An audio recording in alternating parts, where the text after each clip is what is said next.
కాబట్టి ఆయనకి విచక్షణ జ్ఞానం లేదు. ఆయన ఒక అజ్ఞానిలాగా వ్యవహరిస్తున్నాడు. ప్రతీకారంతో రగిలిపోతూ ఉన్నాడు.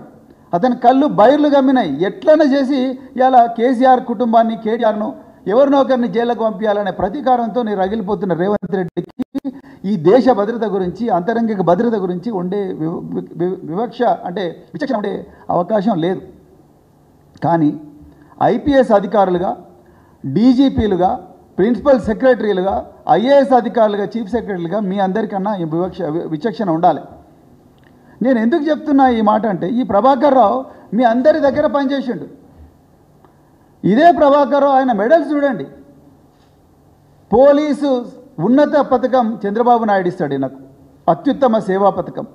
అదేవిధంగా presidents police for meritorious service ఈ ప్రభాకర్ రావు గారికి ప్రణబ్ ముఖర్జీ ఇస్తాడు, ఆనాడు ప్రెసిడెంట్ ఆఫ్ ఇండియా. దాని తర్వాత పోలీస్ మెడల్ ఫర్ గ్యాలంట్రీ, అంటే ఈ దేశంలో పోలీసులకు అత్యుత్తమ గొప్ప సాహసాలు ప్రదర్శించిన అతి కొద్ది మంది పోలీస్ అధికారులకు ఇచ్చిన మెడల్, ఆయనకు గ్యాలంట్రీ మెడల్ ఇచ్చారు Ramnath Kovind, president of India. అదేవిధంగా ఇదే ప్రభాకర్ రావుకు ఇంకా మీరు బీజేపీ రఘునందన్ రావు, కొండా విశ్వేశ్వర్ రెడ్డి, బండి సంజయ్ హోంశాఖ సహాయ మంత్రి, కళ్ళు తెరుచుకొని చూడు నాయన. మీ అమిత్ షా, కేంద్ర హోంమంత్రి అమిత్ షా 2019లో best intelligence officer Prabhakar Rao అని చెప్పేసి మెడల్ ఇచ్చిండు. అంటే అమిత్ షా తప్ప లేకపోతే నువ్వు తప్ప? సంజయ్ మీరే చెప్పాలి.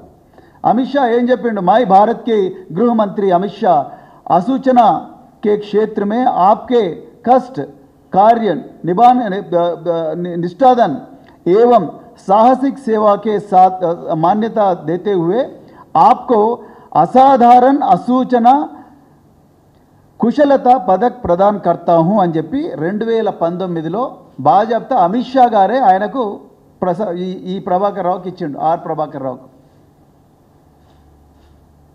కేంద్ర హోంమంత్రి అమిత్ షా ఇచ్చిండు 2019లో.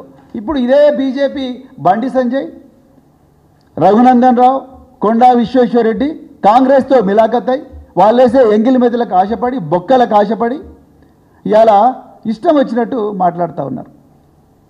ఇంకా రెండవది, నేను ఒక ప్రొఫెషనల్ పోలీస్ ఆఫీసర్గా మాట్లాడుతున్నా, నేను ఒక పొలిటీషియన్ లాగా మాట్లాడుతున్నాను ఒక క్షణం.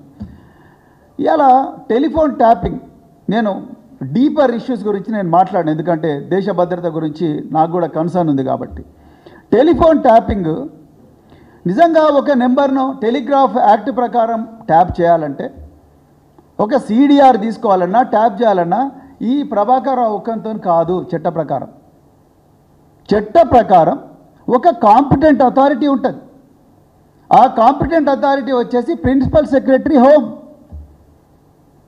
ఒక నోడల్ ఆఫీసర్ ఉంటాడు, ఆయన chief of intelligence, additional DGP intelligence. ఈ ప్రభాకర్ రావు కేవలం ఒక డిఐజీ ఆర్ ఐజీ మాత్రమే. ఇది పోలీస్ డిపార్ట్మెంట్లో చాలామంది ఎస్పీలకు, డిఐజీలకు కూడా తెలియదు. తెలుసుకోవాలని ఎవరు అనుకోరు, నీడ్ టు నో బేసిస్ మీదనే పనిచేస్తారు. మేము కూడా ఇంటెలిజెన్స్ డిపార్ట్మెంట్కి పోయినప్పుడు మేము ఎవరిని కలవాలనో వాళ్ళనే కలుస్తాం. మేము అందరినీ కలవం. మేము కొన్ని ఏరియాలకు పోము. మేము ఎక్కడ ఇంటెలిజెన్స్ ఏ విధంగా కలెక్ట్ అవుతుందో కూడా ఎవరు అడగరు, చెప్పరు, అడగకూడదు కూడా. కానీ ఇలా రేవంత్ రెడ్డి అజ్ఞానంతో, ప్రతీకార వాంఛతోని ఇలా ఇంటెలిజెన్స్ డిపార్ట్మెంట్ ఏ విధంగా పనిచేస్తుంది అనేది ఇలా మహా టీవీ లాంటి యూట్యూబ్ ఛానల్ కూడా మాట్లాడుతూ ఉన్నాయి. ఇది చాలా డేంజరస్. తెలంగాణ ప్రజలారా, దేశ ప్రజలకు కూడా చెప్తున్నా నేను.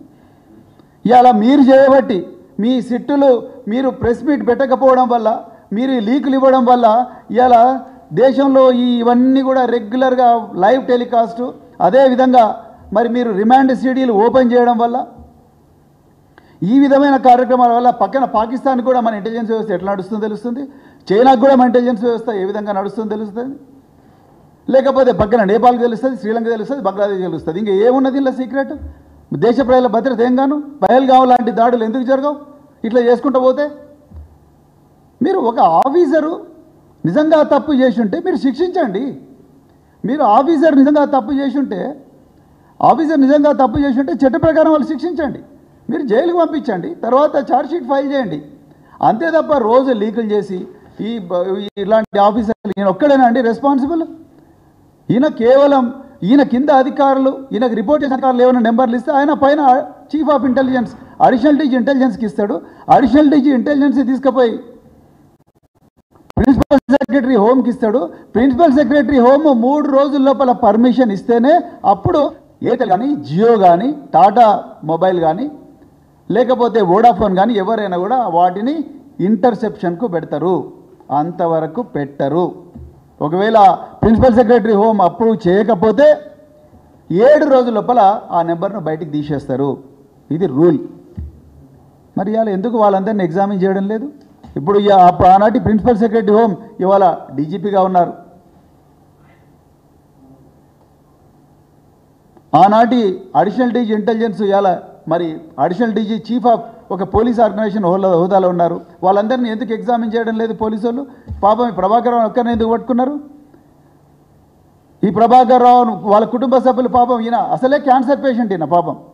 ఆ కుటుంబ సభ్యులు మరి వాళ్ళందరినీ నువ్వు కేసీఆర్ కుటుంబ సభ్యుల పేర్లు చెప్పు, నీకు వాళ్ళు చెప్పినని చెప్పు, నువ్వు ఆ స్టేట్మెంట్ ఇస్తావా అయ్యావా, లేకపోతే నిన్ను కూడా జైలుకు పంపిస్తాం అని చెప్పి మరి ఇలా ఇచ్చేస్తూ ఉన్నారు. అందుకొరకే మేమందరం కూడా మరి